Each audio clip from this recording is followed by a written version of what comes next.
Sirli bir göz gördüm, nurlu bir bakış.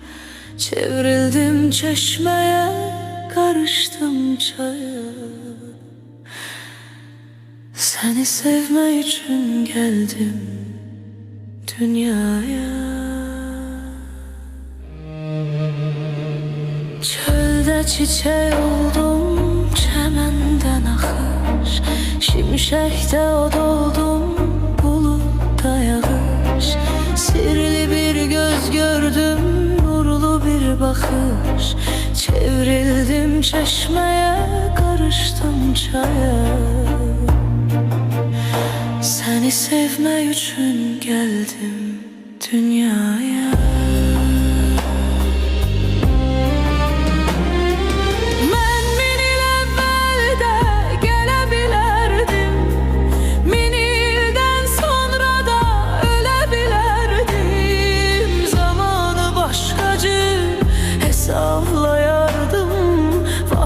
Başka cüre ölebilərdim.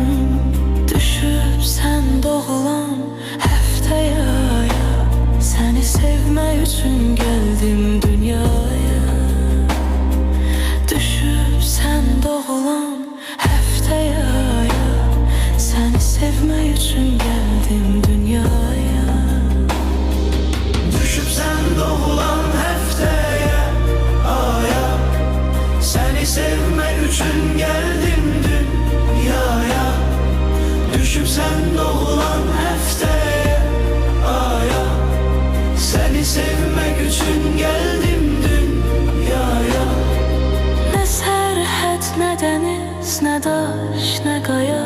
Səni sevmək üçün gəldim dünyaya. Səsim gözünü yara yara.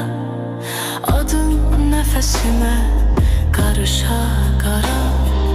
Hər ömrə, hər ana, hər yazılana. Səni sevmək üçün gəldim dünyaya.